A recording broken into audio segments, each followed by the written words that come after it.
अस्सलाम वालेकुम students. Exercise 3.6 question number 26।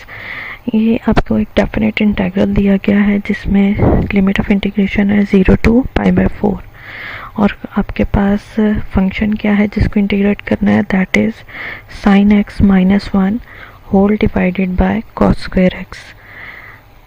और ये विद रिस्पेक्ट टू x हम इसको इंटीग्रेट करेंगे। अच्छा, ये तो आपको मालूम है कि अगर न्यूमरेटर में दो रकमें या मोर देन 2 टर्म्स हों तो आप उसको डिनोमिनेटर के साथ सेपरेटली डिवाइड कर देते हैं। यहाँ पे वही काम हम कर रहे हैं। sin x divided by cos square x - 1 divided by cos square x। इस सारे के ऊपर अभी इंटीग्रेशन अप्लाई करेंगे, बट अभी पहले हम फंक्शन को अपनी कोई ऐसी लुक में लेके आना चाह रहे हैं जो कि इंटीग्रेट की जा सके।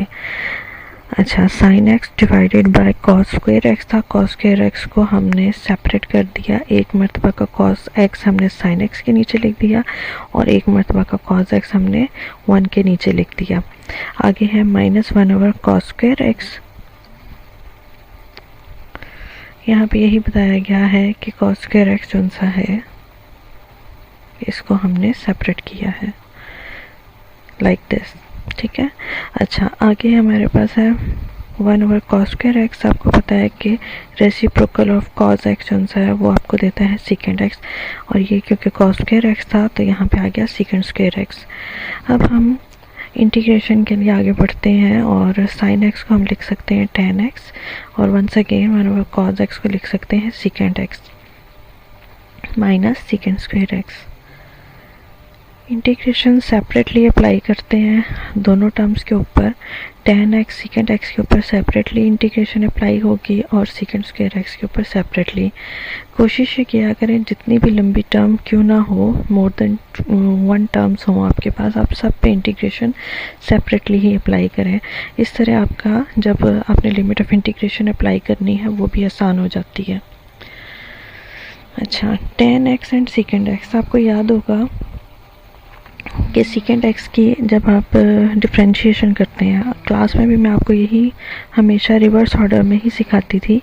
जब हमें कोई चीज़ इंटीग्रेट करने के लिए सामने होती थी तो हम रुजू करते थे अपने डेरिवेटिव के फार्मूलाज को।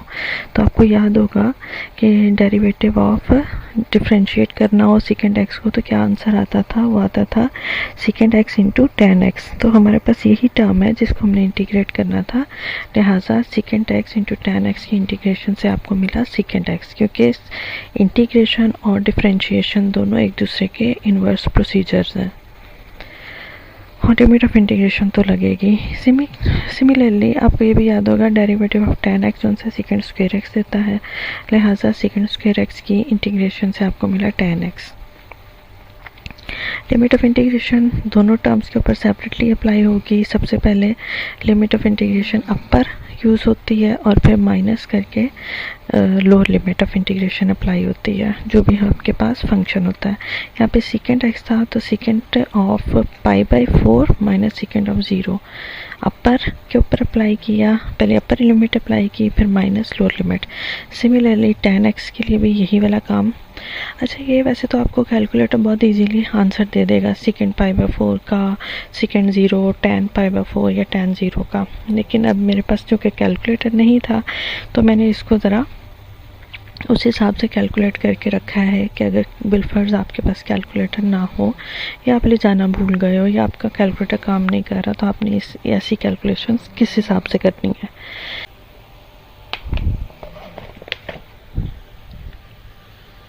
tan π/4 को आप लिख सकते हैं sin π/4 whole divided by cos π/4।